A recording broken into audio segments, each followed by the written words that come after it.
यदि आप में देशभक्ति का जज्बा है और देश सेवा करना चाहते हैं तो आप इंडियन एयरफोर्स ज्वाइन करके अपने इस सपने को पूरा कर सकते हैं, जिसमें आपको मान सम्मान तो मिलता ही है, साथ में आपको जीवन यापन करने के लिए एक अच्छी सैलरी के अलावा रिटायरमेंट पेंशन, मेडिकल व कैंटीन की सुविधाएं भी मिलती हैं।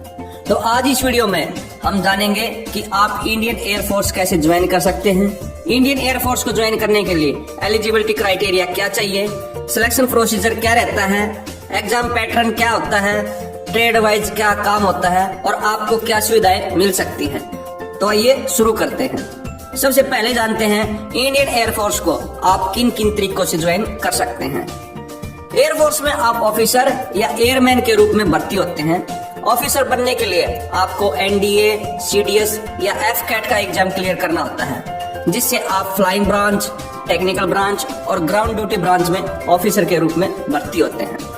एनडीए के थ्रू कैसे भर्ती हुआ जा सकता है, उसके लिए मैंने अलग से एक वीडियो बना रखी है, इसका लिंक मैं आई बटन में दे दूंगा, आप उसे देख लेना।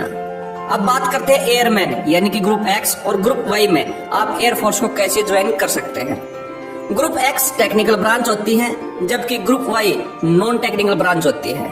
ग्रुप एक्स में आपको airframe fitter, propulsion fitter, weapon fitter, electrical fitter, electronic fitter, mechanical fitter, automobile fitter, workshop fitter के रूप में काम करना होता है। जबकि ग्रुप वाई यानी कि नॉन टेक्निकल ब्रांच में account assistant, administrative assistant, logistic assistant, operation assistant, medical assistant, Indian Air Force police and security, ground training instructor, environmental sports service assistant, meteorological assistant, musician और क्रिप्टोग्राफर के रूप में काम करना होता है। अब जानते हैं ग्रुप एक्स और ग्रुप वाई के लिए एलिजिबिलिटी क्राइटेरिया क्या चाहिए। एजुकेशन क्वालिफिकेशन के रूप में ग्रुप एक्स यानी कि टेक्निकल ब्रांच के लिए आपको 12th PCM यानी कि मैथ, फिजिक्स और इंग्लिश सब्जेक्ट के साथ पास करनी होगी, जिसमें आपके ओवरऑल 50% मार्क्स होने चाहिए और इंग्लिश में अलग से 50% मार्क्स होने चाहिए। या फिर आपने 3 साल का डिप्लोमा किया हुआ है किसी पॉलिटेक्निक से 50% मार्क्स के साथ, इसमें भी इंग्लिश में अलग से आपके 50% मार्क्स होने चाहिए। ग्रुप वाई यानी कि नॉन टेक्निकल ब्रांच के लिए आपको 12th चाहे वह किसी भी स्ट्रीम से हो, आर्ट्स से हो, कॉमर्स से हो, 50% मार्क्स के साथ कंप्लीट करनी होगी, उसमें भी इंग्लिश में अलग से 50% मार्क्स होने चाहिए। या फिर आपने 2 साल का डिप्लोमा किसी ITI वगैरह से किया हुआ हो, इसमें भी वही 50% मार्क्स और इंग्लिश में अलग से 50% मार्क्स होने चाहिए। और साथ में आप अविवाहित हो, आप फिजिकली फिट हो, वह आपकी हाइट मिनिमम 152.5 सेंटीमीटर होनी चाहिए। अब जानते हैं ग्रुप एक्स और ग्रुप वाई के लिए सिलेक्शन प्रोसीजर क्या होता है।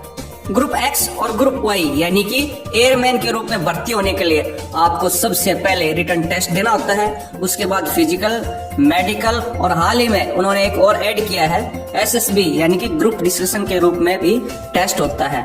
उसके बाद मेरिट लिस्ट जारी की जाती है। रिटन टेस्ट की बात करें तो ये ऑनलाइन होता है, जिसमें ऑब्जेक्टिव टाइप क्वेश्चन होते हैं।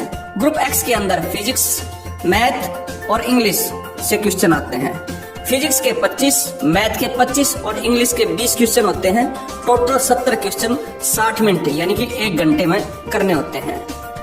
ग्रुप वाई के एग्जाम में 20 क्वेश्चन इंग्लिश के और 30 क्वेश्चन रीजनिंग व जीके के होते हैं, यानी कि 50 क्वेश्चन सिर्फ 45 मिनट में करने होते हैं। ध्यान रहे नेगेटिव मार्किंग भी होती है, हर रॉन्ग आंसर पर आपके 0.25 मार्क्स काट लिए जाते हैं।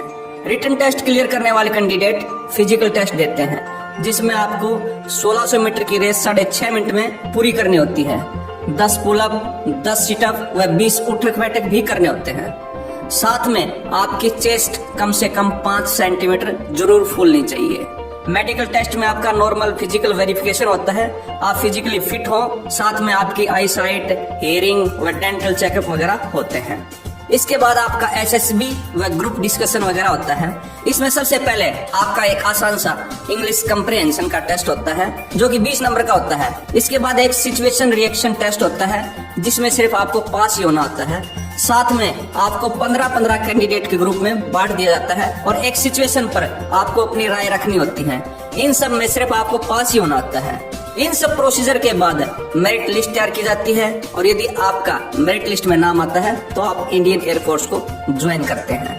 अब बात करते हैं फॉर्म कब निकलते हैं व कैसे अप्लाई करें। इंडियन एयरफोर्स के फॉर्म साल में 2 बार निकलते हैं, नॉर्मली जनवरी व जुलाई मंथ में, जिनको आप इंडियन एयरफोर्स की ऑफिशियल वेबसाइट पर जाकर अप्लाई कर सकते हैं, जिसका लिंक मैं डिस्क्रिप्शन में भी डाल दूंगा। तो यदि आप देश सेवा करना चाहते हैं, मान सम्मान पाना चाहते हैं, एक अच्छी सैलरी व बहुत सी सुविधाएं जैसे रिटायरमेंट पेंशन, मेडिकल, कैंटीन आदि सब लेना चाहते हैं तो आप इंडियन एयरफोर्स को ज्वाइन कर सकते हो।